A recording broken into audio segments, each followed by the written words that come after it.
No one got everything they wanted, including me. But that's what compromise is.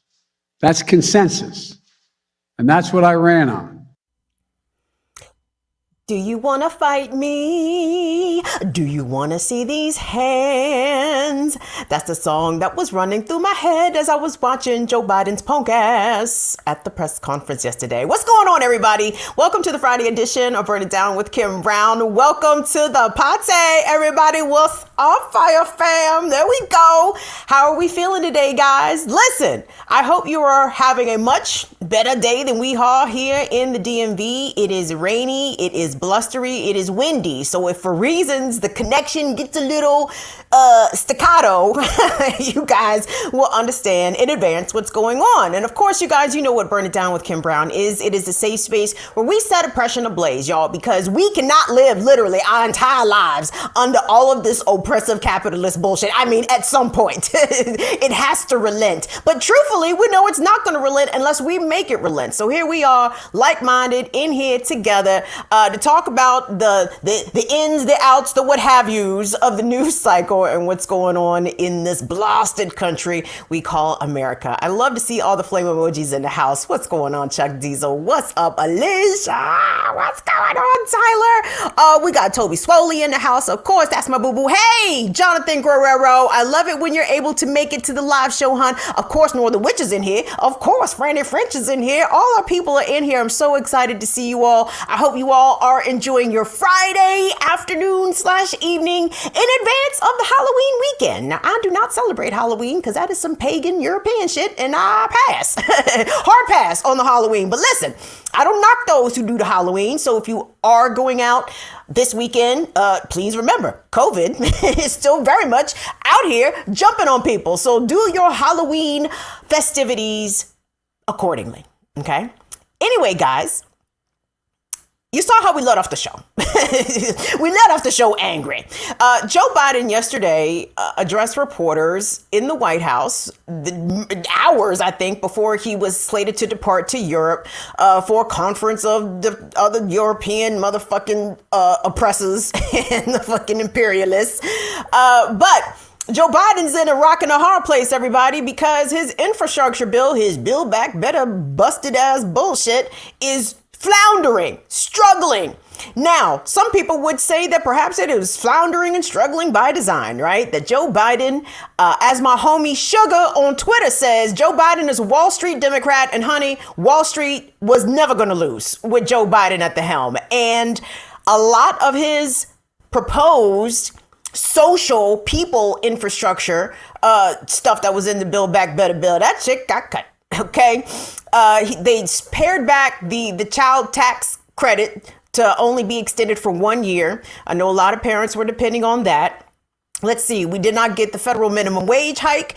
We also did not get any help on pharmaceutical drug prices, which of course are putting people in the poorhouse, literally. I'm thinking about the people that got diabetes and are spending exorbitant amounts of money in the hundreds of dollars monthly on insulin. Did Joe Biden address any of that? Nope. Did he expand Medicare? Nope. What are the lies? Oh, yes. Don't you forget the college debt relief that he campaigned on, $50,000 of college debt relief. Then he scaled that back to $10,000. And then he said, what?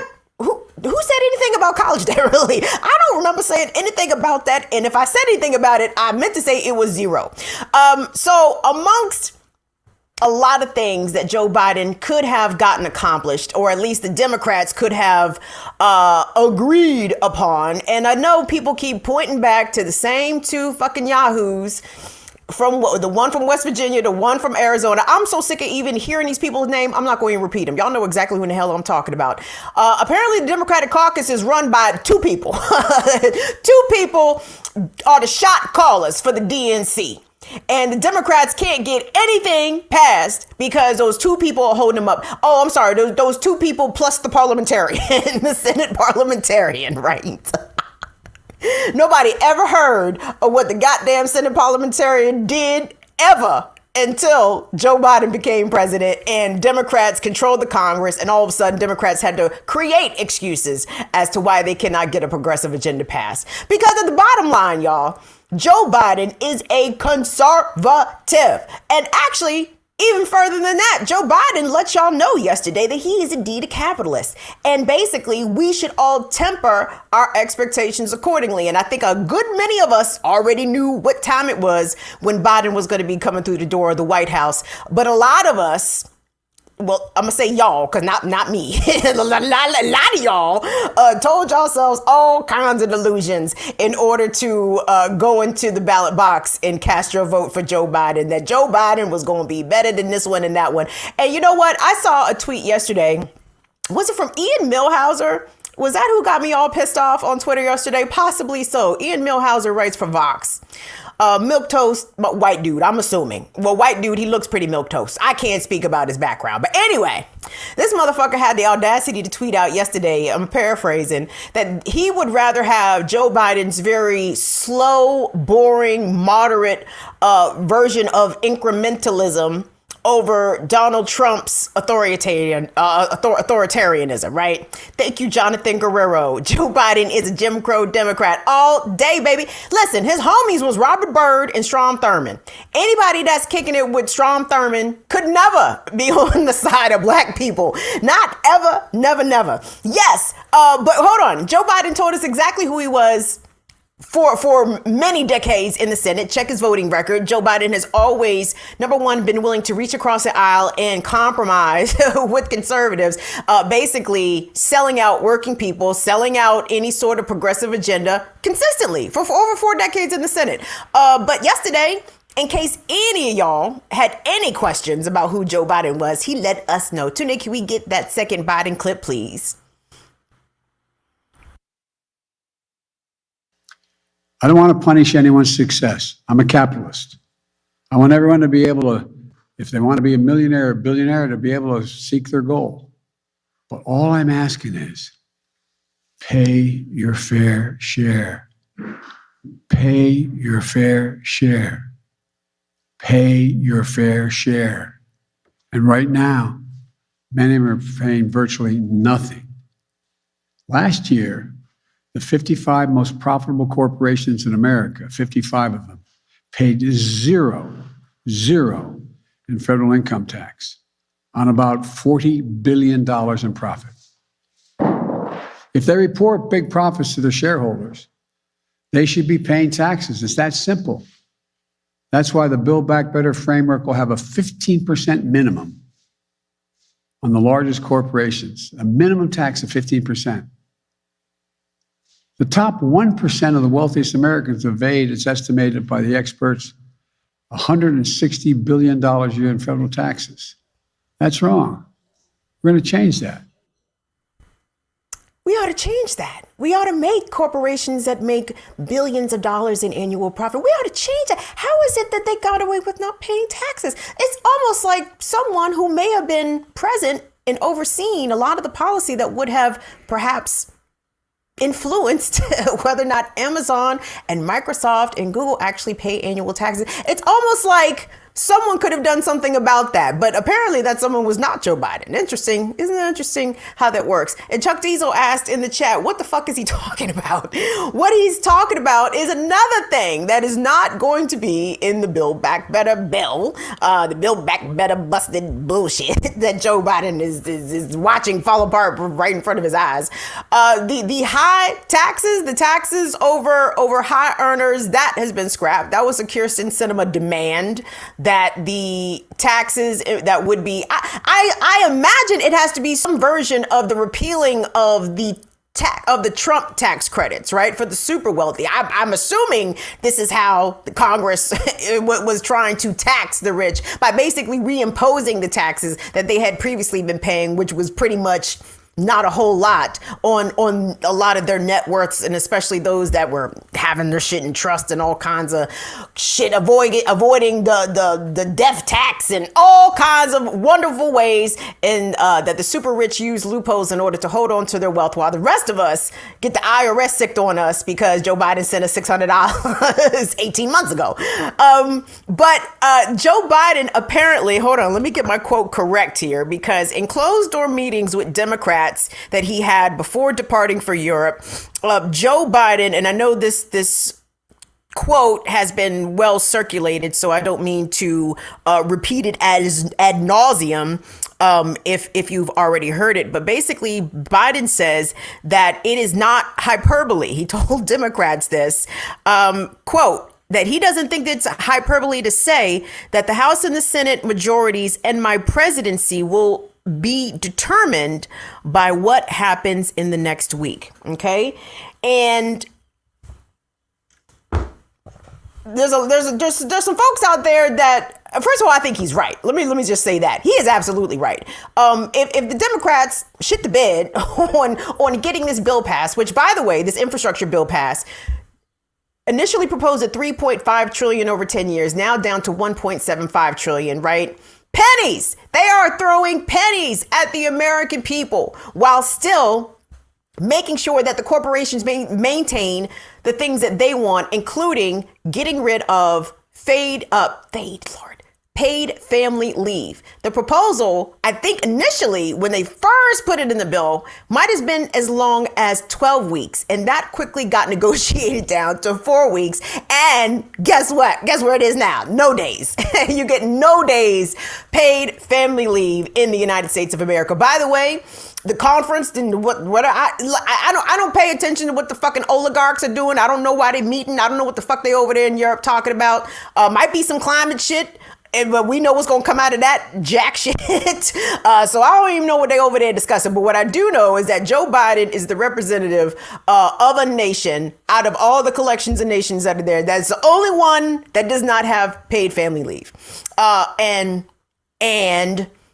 wonders why he speaks this behind closed doors that his presidency is on the line. Motherfucker, can you connect the dots? can you put two and two together? Do you know your left from your right, Joe Biden? Are you able to fully surmise the situation that you're facing here? Us, working people, working families in this country are facing some of the worst conditions that we have ever had. Income inequality has exacerbated so many things, right? To the extent that housing is unaffordable in places where people have lived for generations. Food is tripled in price. Oil prices are ridiculous. I mean, Joe Biden is seeming to miss a lot of what people are experiencing. And he gives that good, I'm a good Democrat, I understand. No, what Joe Biden is giving y'all is warmed over George W. Bush 2002 compassionate conservatism, okay? He's giving you the very least. He took all the issues that he knew was important to progressives, important to people on the left, ran on that shit and immediately abandoned that shit, right? What are we October. Nigga, you just got inaugurated in January. How the fuck you just abandoned every goddamn thing? Basically, for all intents and purposes. But listen. So the way that they have decided, I'm assuming, to work this out, right? So they're going to pass or attempt to pass this pared down $1.75 trillion bill. Basically, Republicans are getting exactly what they wanted, roads and bridges, right? The Republicans said, nigga, we will vote on roads and bridges. And Biden was like, no, we need all this other stuff. And the Republicans said, roads and bridges, nigga.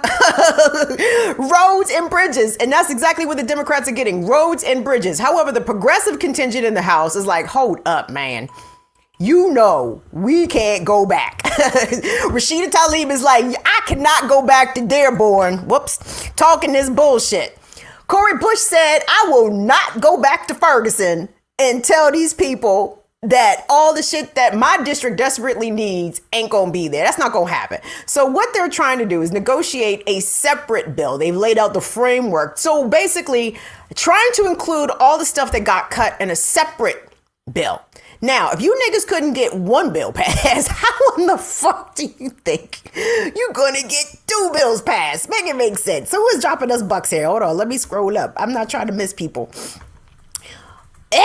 Somebody just dropped us $2. I don't know why I can't get to the top of my chat. But anyway, whoever it was, thank you so much.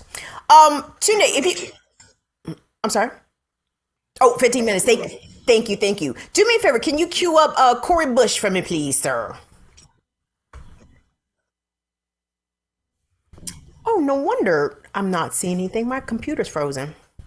You're still seeing me though, right, Tunde? Excellent. So Cori Bush was like, hey, hold up. She actually, in this clip that you're about to hear, Cori just detailed how she said that she felt, quote, bamboozled by the idea that the separation of the bills was going to take place. Because Cori knows, like I'm sure a lot of you know, that there's no way the Republicans are going to vote for a second bill. It's just not going to happen. And I appreciate and applaud the progressive coalition, the squad, or whoever. And I know Bernie's in this too. Bernie's like, nigga. I appreciate them so-called holding the line on this, right? Like, this is exactly what I want to see. Biden and the congressional Dems and the establishment Democrats, y'all don't get to pass shit until y'all address our shit. Period, point blank. And if that means that a failure to address that our shit. Look, I can't put it more succinctly than that. Our shit, a failure to address our shit is gonna equate in y'all's losing power in both chambers next year. It's really that simple. So Tunde, let's take a listen to Missouri's first ever Black woman congressperson, Cori Bush. Congresswoman, where are you right now if a vote were to be held today? If a vote on the BIF is held today, I'm a no. That has not changed. I have held steady with what we've talked about as progressives, at least some of the progressive caucus up until now, saying that we need both bills to ride together, and we don't have that right now. Also, I felt a little bamboozled because this was not what I thought was coming today. And one thing that I said, and the speaker knows how I feel at this point. I said that I remember thinking years ago when I made just pennies. I was working low wage, and I was making just pennies over the line of where I could have received child care assistance. Just pennies. I was making less than $8 an hour, and instead of paying maybe $10 or something a week for my children to go to daycare, I had to pay $160. It was $80 per child. I couldn't afford that, but it was just because I made pennies over the mark. I cannot sit back and allow my community to be in that same position when we have this opportunity. It's within our grasp. Also, when I keep thinking about, we are supposed to trust. Our trust has to be in two senators that have not, in my opinion, been good faith actors up until this point. Because the thing is, I think about how there were people who are still within Congress right now, still in Congress, or in somewhere within somewhere here, who were there and made those decisions that could have changed my life and could have changed the lives of so many. When I was sleeping in my car, those were policy decisions that could have been different. And so, who was speaking for me then? And I cannot be what I didn't want to see. I wanted to see somebody stand up. I wanted to see somebody speak for me, and the fact that I had no voice then, but now I have a voice. They messed up and let me get in Congress. So now I have a voice. And so because I have that, I'm going to stand up, because I also remember there are a group of home care workers that I met with next to Secretary Walsh. He was in our district, and I met with him. We were meeting with him, and these home care workers, they literally were crying, saying, please fight for us. How dare I not fight for them, and this would not be fighting for them. Why do you feel bamboozled? A need a Senate vote on the Right now I'm still a Senate vote. Yes. What was your reaction to President Biden's coming to the Democratic caucus today? I mean, what did you glean from what his message to Democrats was? He has his agenda. He wants to have unity within the caucus, and that's great. So do I. And unity for me means that we have Build Back Better, and we have the bipartisan infrastructure package that I'm not in love with, but I'm willing to vote on, as long as I have the other human infrastructure piece. What was your sense coming out of the progressive meeting you were just in? Are you one of few who feel the way you feel on a bipartisan vote right now, or is that the majority of the caucus? In my opinion, I don't have a whip vote, but Sure. I think that we are strong. Do you think the speaker can bring infrastructure to the floor today? That was Missouri Congressperson Cori Bush speaking to reporters. That video was from the Riga Report, from the Washington Post. Guys, Cori said something there that damn near broke my heart. She said, when I used to sleep in my car, that was a policy decision. She's 100% right about that. All the shortcomings in human investment that we have in this nation, which are many and multi-layered and so plentiful that it's too many to almost name aloud, right? Those are all intentional. There's no reason that we have literally millions of empty houses in this country and we have 500,000 people living in the street. There is no reason whatsoever that people who work, or fuck, even people who don't work, right? Why are people sleeping in their cars? Why are people going bankrupt behind medical debt? This is because this is whom this nation actually serves. It punishes those who are I guess, commit the only crime of trying to live and survive, right? And it makes us pay for it every step of the way. And especially if you are over that poverty line and under that, you on the lower end of that middle class salary, right? If you make between $30,000 and $60,000, let me tell you, baby, if you make between $30,000 and $60,000 in the United States, you are paying for everything, and you are paying retail price for everything. That is your rent, that is your food, that is your transportation, that is your childcare. And if you have anything left at the end of that pay period, it's a miracle. And then people want to yell at you at us, be like, oh, well, you shouldn't drink Starbucks every day, bitch. What? You need to cancel that Netflix stuff. I can't afford to go out. It's just Netflix and chill. That's all I got. That's all I can afford at $12.99 a month. It's insane the way that working people and poor people are punished in this nation for simply existing. And God damn it, that is probably not by design. And, I can absolutely feel Cori Bush's frustration.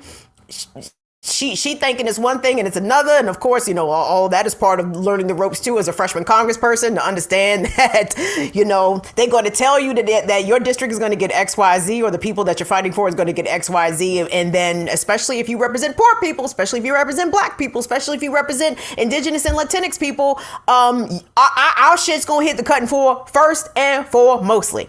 And guys, circling back to what Cori Bush was talking about, that she expects that the human infrastructure funding bill, right, which the House Democrats are working on right now, Pramila Jayapal told reporters today, optimistically, that she thinks that they're going to have something to vote on by next week.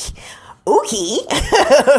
Well, we'll see how that goes. And I'm going to give you an indication as to why I'm very pessimistic about that happening, a vote actually happening within a week. Because number one, Congress is slow and ineffective as shit unless it's trying to get themselves together to vote on Pentagon and defense bill spending, right? Then all of a sudden, ain't no problem whipping them votes up. By the way, the Pentagon, what is it, $760 billion, $780 billion passed? It's already funded, already done.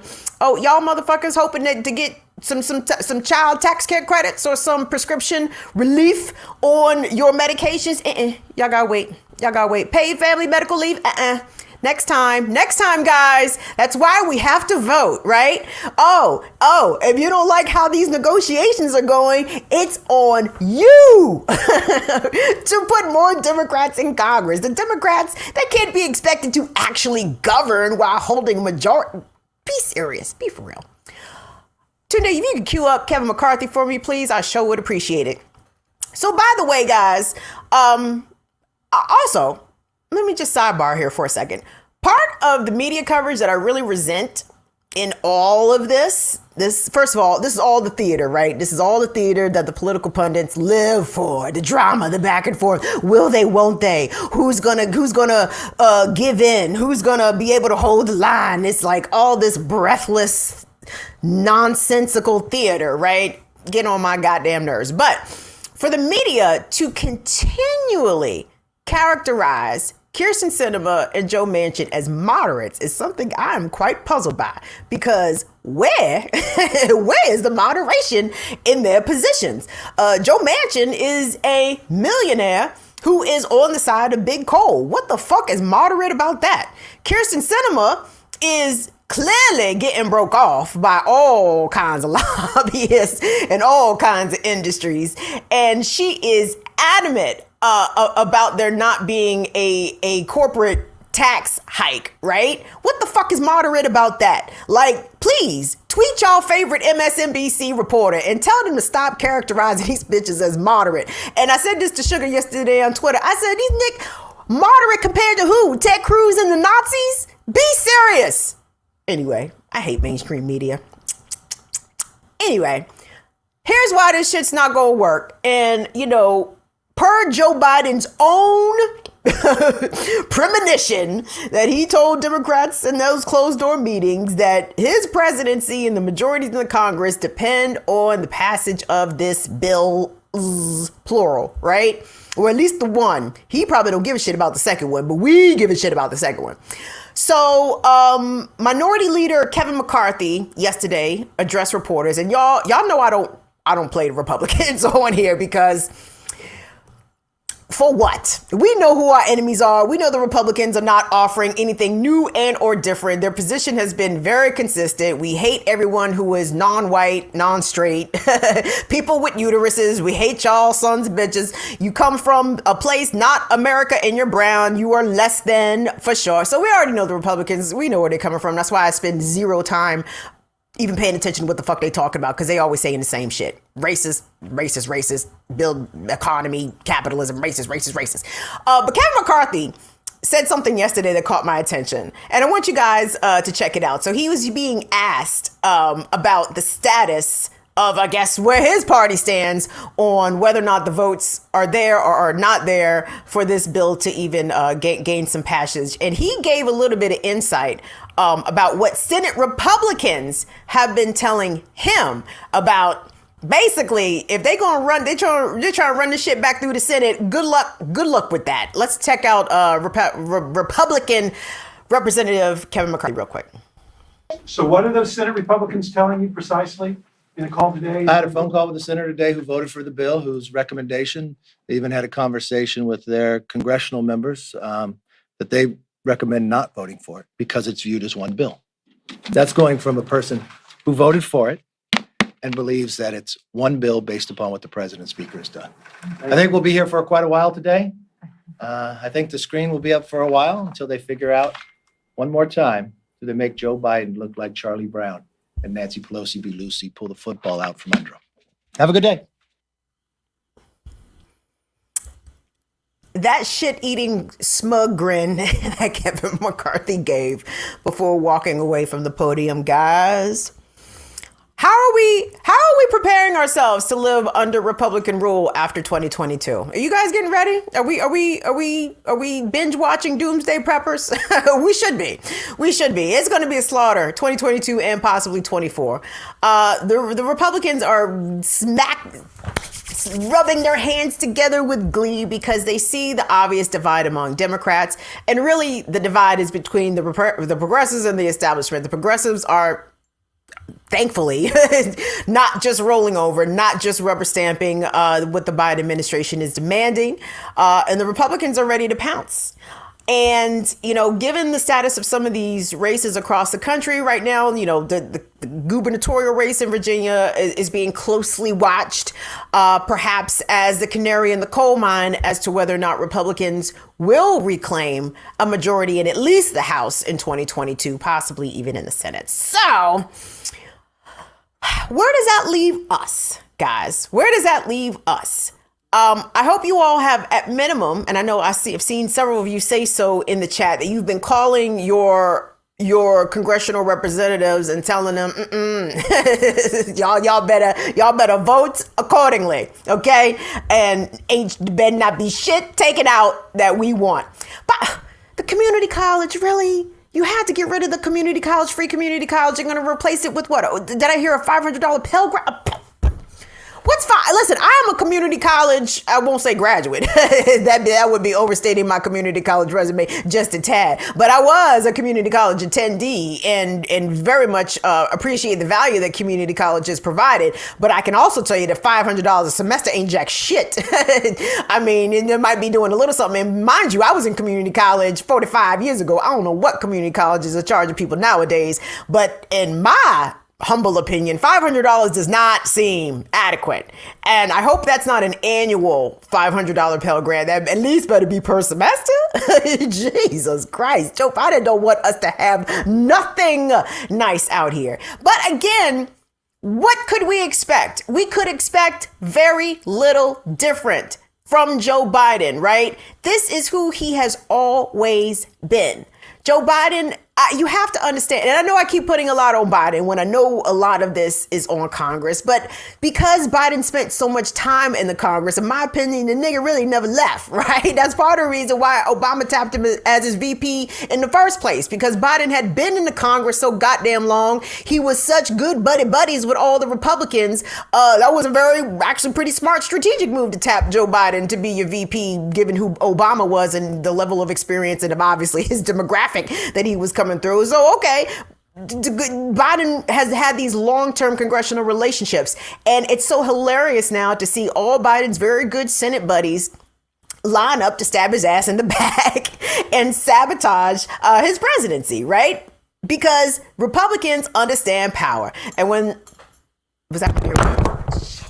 Sorry. Damn it, my earring just fell on the ground. I was so close. It had fell on my leg and then it rolled away. So fuck it. We just gonna do this joke one earring. I'm going Lisa Bonet, 1986 on, y'all. Fuck with me. Anyway, damn it. Now I lost my train of thought. That's probably my cue to move on to the next segment. So let's do that, guys. Hey, real quick, let's take a little pause for the cause. I want to thank everyone who was in the building, all 73 of y'all. Let's get those likes.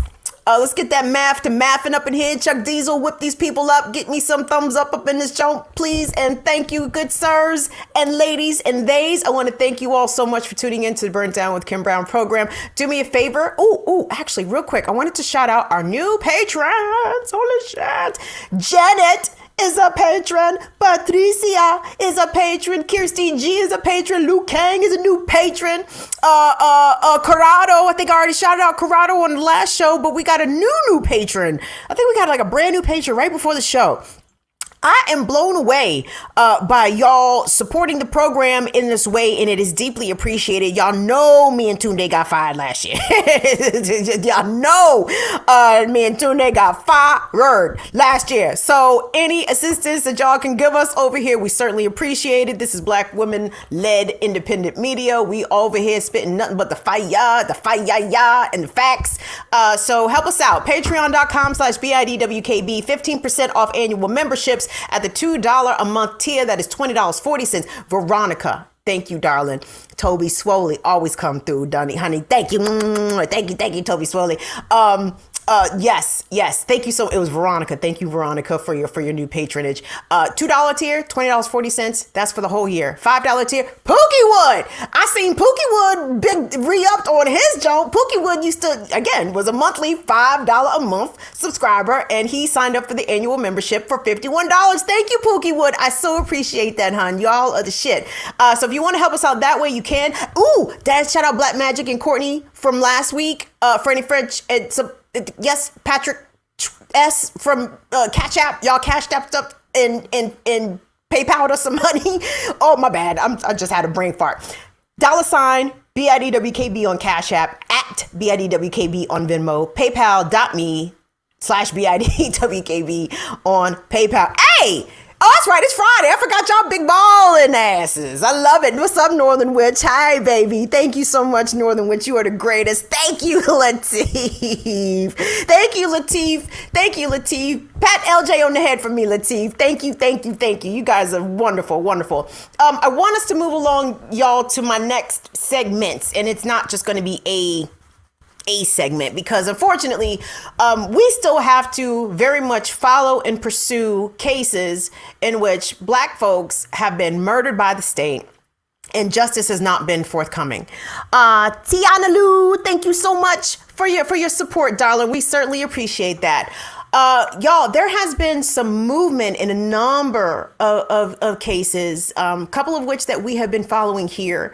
Thank you so much to Alicia, who sent me the link from Unicorn Riot. Winston Smith's family had a press conference last week demanding transparency. We're going to hear from them in just a moment. But down in Fulton County, Georgia, guys, the case of Jamarion Robinson,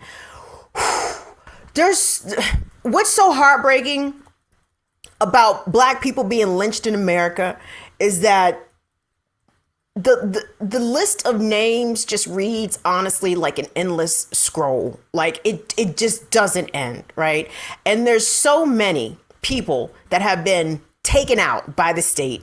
And honestly, I'm gonna let us off the hook a little bit here, y'all. It is hard to keep up with traumatic events, right? We empathize with the families, we empathize with the communities, and at the same time, we have to protect our own mental health, which is why I strongly discourage you from ever really sharing a video of Black people getting, or really anybody, but specifically Black people getting murdered by police with your social networks, y'all, because you're traumatizing the shit out of people.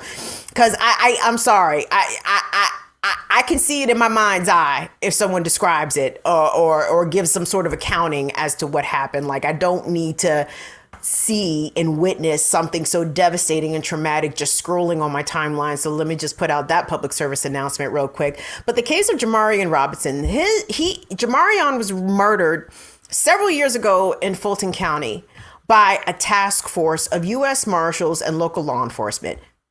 Sounds a lot familiar, like Winston Smith, right? And there are a lot of similarities in these cases.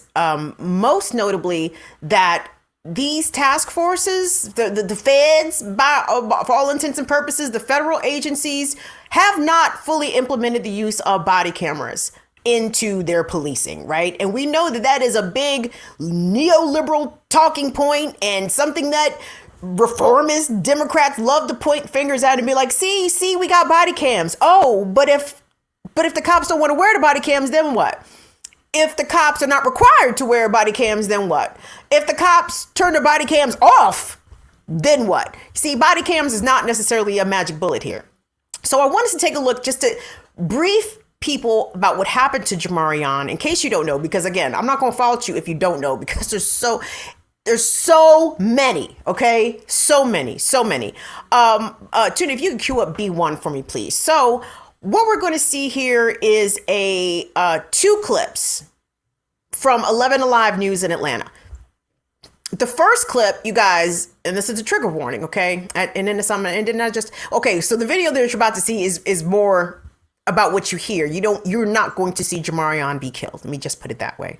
But it is cell phone video of someone in the neighborhood who captured literally the dozens of gunshots going off, because again, the US Marshals and the Fulton County Police or the other local assisting agencies were not wearing body cameras.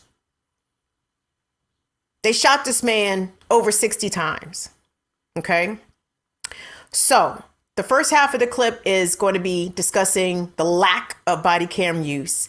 And the second clip is going to be just from 2 days ago, where there was an indictment against two of the officers who were involved in that serving of the arrest warrant on Jamarian Robinson, where he was shot over 60 times. So Tunde, let's take a look at that clip, please. More than a dozen Metro Atlanta police officers were there the day Jamarian Robinson was shot nearly 60 times in this East Point apartment. The only video of what happened came from a neighbor's cell phone. Mario Williams is the family's attorney. What was your reaction when you learned that there was no body camera video of this incident? I was stunned. That shooting happened in 2016.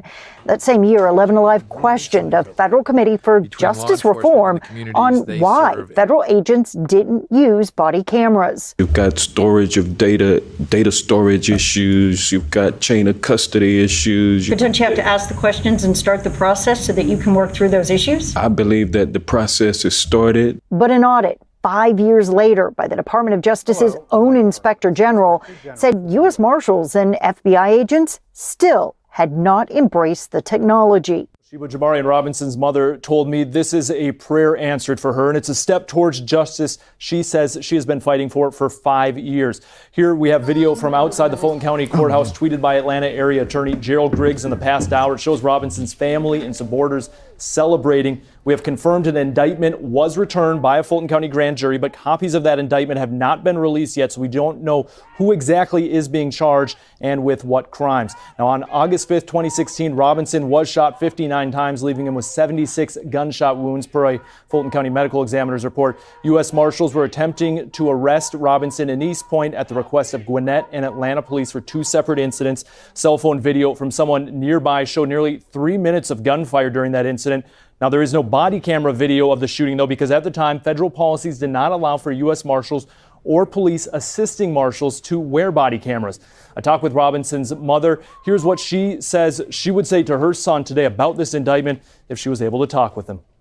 I would just tell him I love him, I miss him, and I'm not going to stop fighting. I'm not going to give up. I will continue to be his voice. So the two officers who were indicted on felony murder, their names are Eric A. Heinze and Christopher L. Hutchins. They were each indicted on 6 other counts of aggravated assault, burglary, and 2 counts of making false statements. And the violation of the oath by a public service officer. Yeah, I'm glad they were able to throw that one in. These officers they are a Fulton County deputy and a Clayton County deputy. Do I have that right? Yes. So a Clayton County police officer and a US Marshal on the Regional Fugitive Task Force. Let me make sure I have that correct. So one of them is a Clayton County police officer. The other is with the US Marshals. Yeah, flame emojis, y'all, for the indictments. And again, guys, you know, I too want to be glad about indictments. And I know we were very hopeful after Derek Chauvin was convicted, but this is not how that usually goes, right? So we are going to absolutely be wishing for the best. And we want Jamarion Robinson to be able to get his justice, and obviously the justice that his mother deserves as well. I mean, her son was murdered, shot. I mean, did y'all hear what they said? The medical examiner said they counted 76 fucking bullets. Like, are y'all kidding me?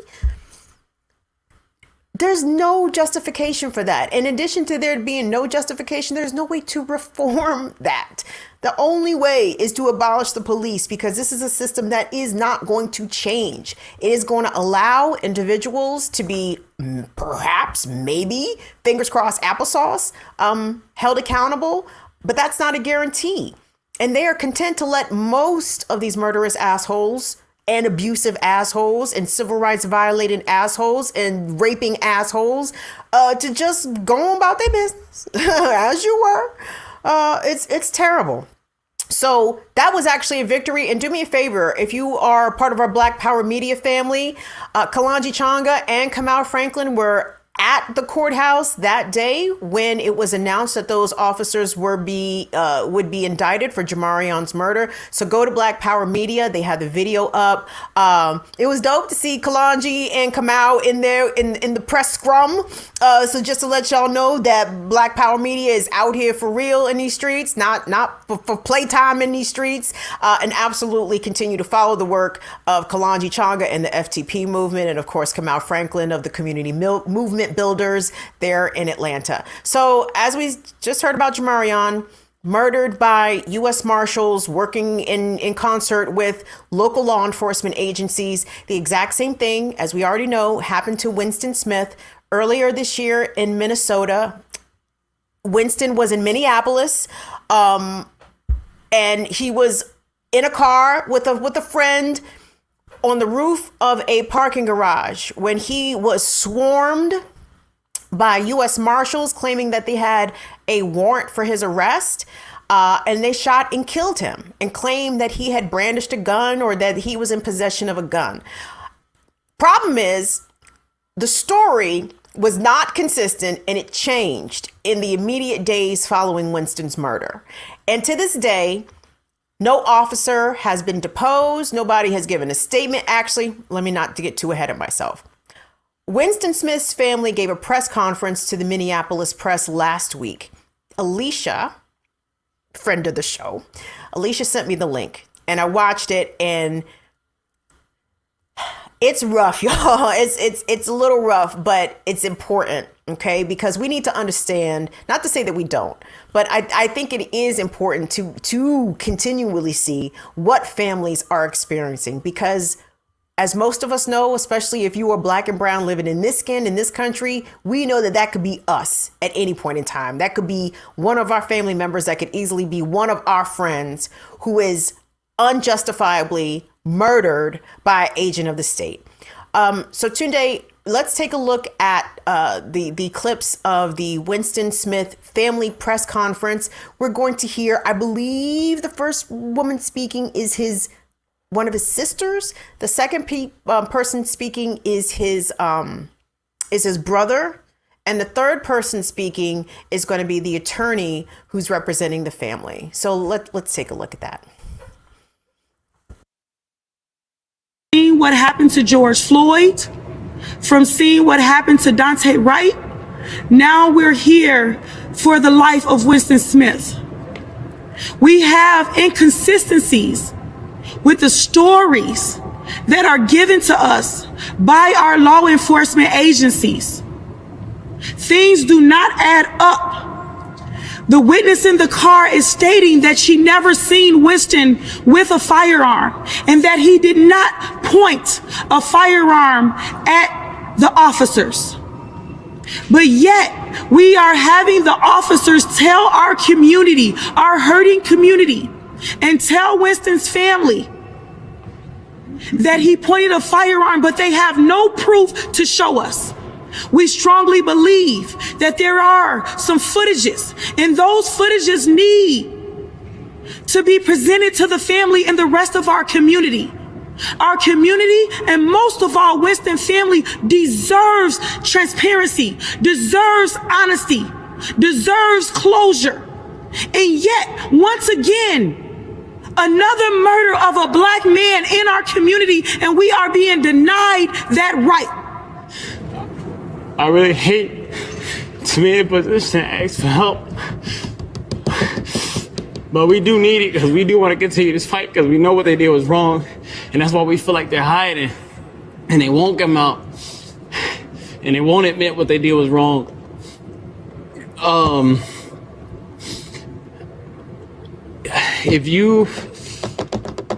asking that y'all please donate to the GoFundMe. That will be separated between my family.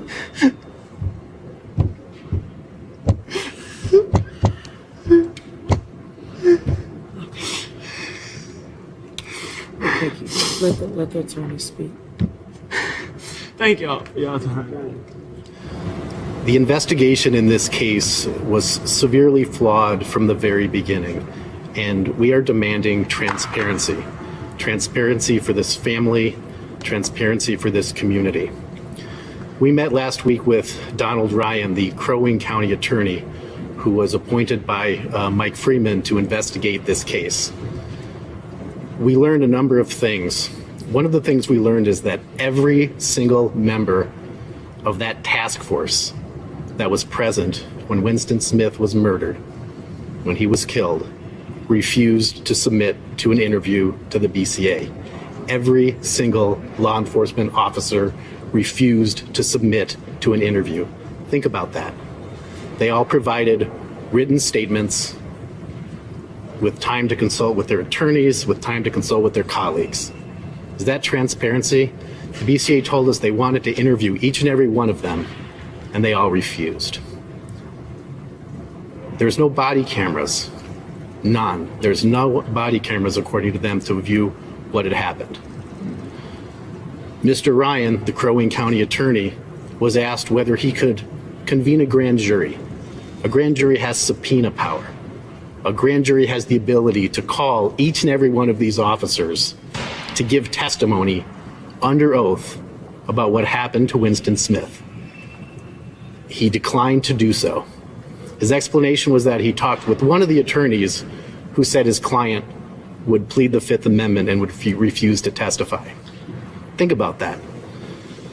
Any police officer who is involved in a shooting should lose their job if they refuse to answer questions from the BCA or from a grand jury about what happened. What are they hiding? Why would they plead the Fifth Amendment? Under the law, a person can plead the Fifth Amendment when an answer that they give could incriminate themselves. That's the only time a person can refuse to answer questions in front of a grand jury. Does each and every officer believe that if they testified under oath as to what happened, they would be incriminating themselves in a crime? Otherwise, why would they not submit to an interview? Why would Mr. Ryan not convene a grand jury? Incredible footage there from the press conference that Winston Smith's family gave in Minneapolis last week. That footage was from Unicorn Riot. Guys, go to Unicorn Riot's channel. They have the entire press conference available. It's about a half hour. I mean, it's absolutely worth looking at. And who was it in the chat? Gamandi said that shit was premeditated. There's a case for that. There's a case for that. If you go back and look at one of our previous videos, probably the first video where we even mentioned what happened to Winston Smith, I played a clip of Winston Smith talking some real revolutionary militaristic shit. Like, hey, like, no, we not going out in the streets with our hands up, talking about hands up, don't shoot. If they out there with guns, we'll be out there with guns. Like, I mean, he was spitting some fire, right? And Winston was about 2A, right? I believe Minnesota is one of them, loosey goosey gun states. So if Winston was carrying, which by the way, there's no evidence that suggests that he actually was carrying on that day that he was murdered. Let me just be sure to make that crystal clear.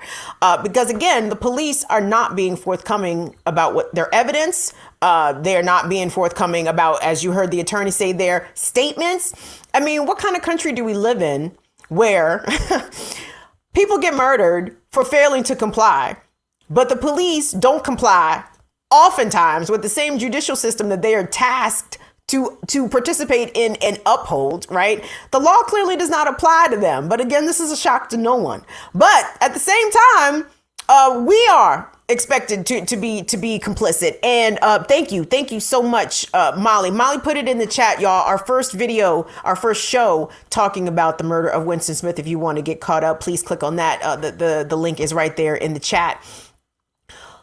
I am devastated for his family. Also, Winston left behind 2 young kids, right?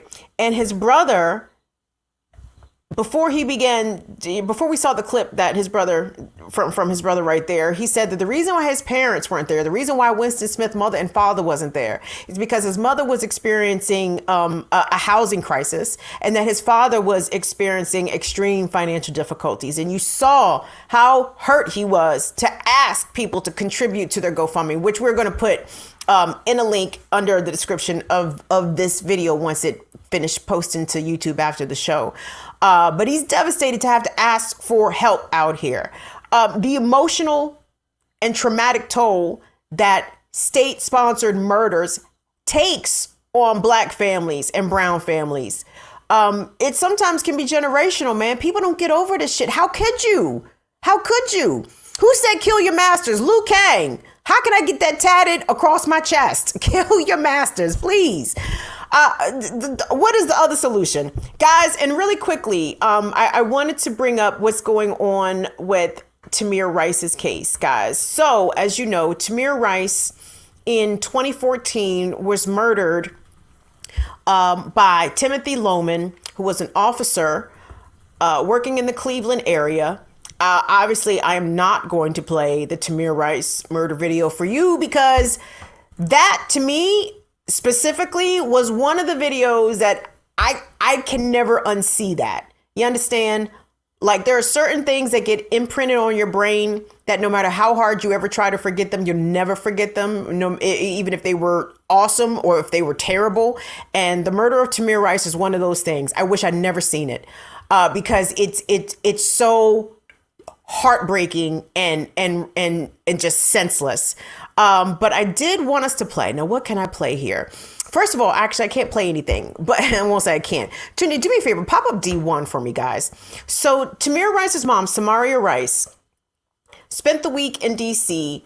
Not only leading actions calling for justice for her son, because, by the way, Tamir Rice was killed in 2014. Who was president in 2014? Show of hands. Barack Obama. Who was the attorney general in 2014? Show of hands. Eric Holder. The first Black respective president and attorney general. And neither one of them motherfuckers lifted a finger to do anything to help Jamarion Rice, okay?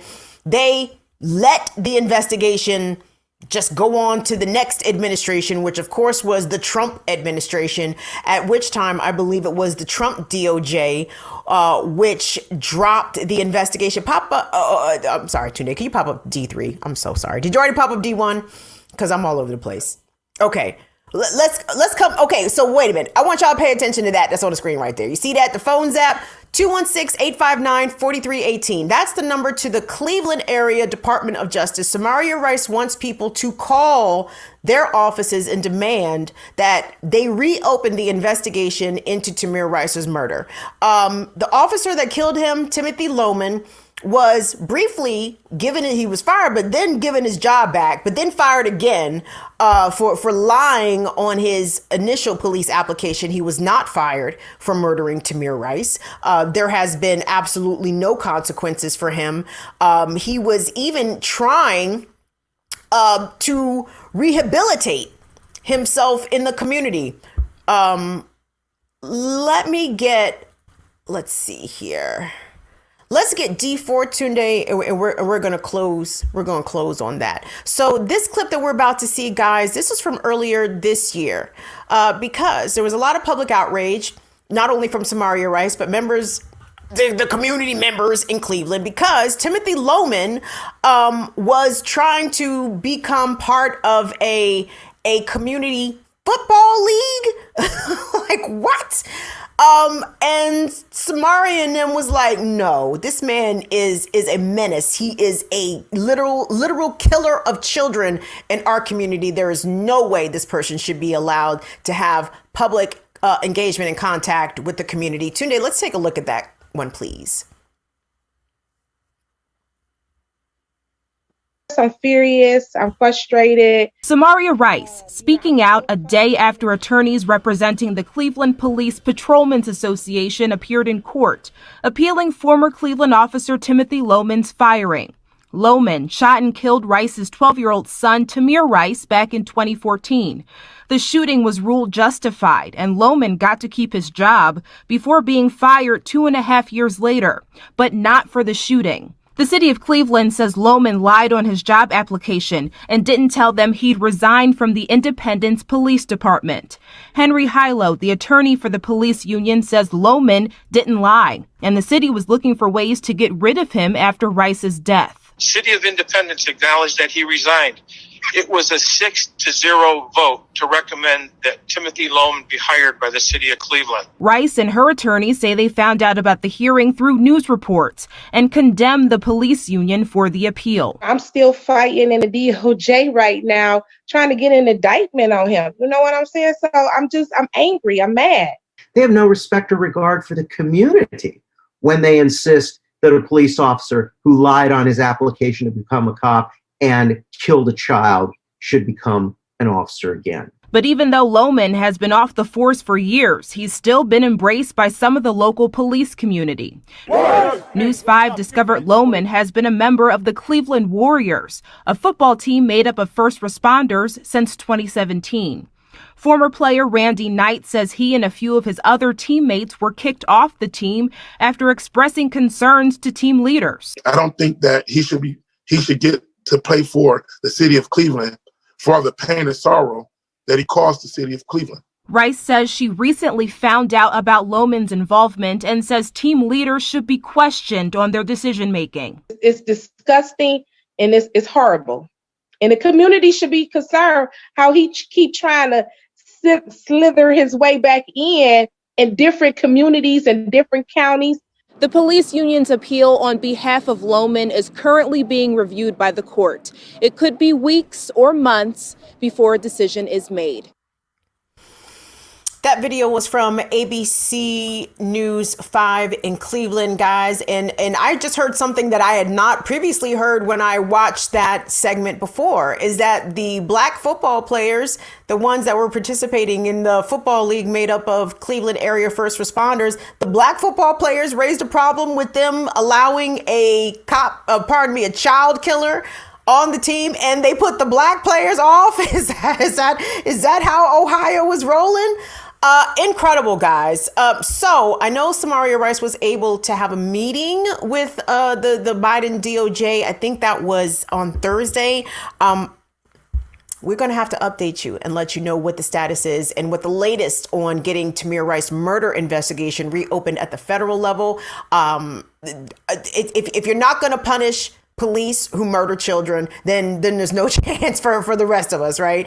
The police basically can do whatever they want. They can kill kids, they can kill old people. Is exactly what they do. So anyway, I hope you all have a happy Friday. I have to send you off on a very high note. Listen, Afraid Not, thank you so much for your support, darling. Yeah, Afraid Not says, thank you for your fire. No, Afraid Not, thank you for showing up and doing what you do every Tuesday and Friday. And gang, for our patrons, meet us in about 10 minutes over on Patreon. The link should be on Patreon somewhere. Patreon.com/BIDWKB. It is the 2nd October. Ask me anything. So come with your questions, good people. I answer questions. I do answer questions. You ask, I will answer. That is a guarantee. So thank you all so much. Don't forget, please join and subscribe and become a member to our comrades and our family at Black Power Media. Black Power Media. Did you see the write-up on Black Power Media on the Daily Beast? And not to say that we got gassed over some mainstream media ink, but I was at least glad it was favorable. Like, they could have came sideways with the shit, but at least the Daily Beast, in my opinion, it was a pretty fair piece. So look that up. I think the Revolutionary Black Media is the title, or Revolutionary Black Media Power, something like that. But anyway, Black Power Media, please go over there, subscribe. I don't think there's a new riot starter tonight, but tomorrow, Uncle Devin in the morning and Warrior Class with Brother Balagoon Ojate at 1 p.m. So tune into Black Power Media for that. Patreoners, we will see you over on Patreon for the Ask Me Anything. Love you guys so much. Y'all are the best. The Blue Klux Klan. Come on, Dr. Claw. You already know. Y'all fucking rock. We will see y'all back here every Tuesday and Friday, 5 p.m. Burn It Down with Kim Brown on behalf of Tunde and Male. Love you guys. See y'all later. Bye-bye. Happy Halloween.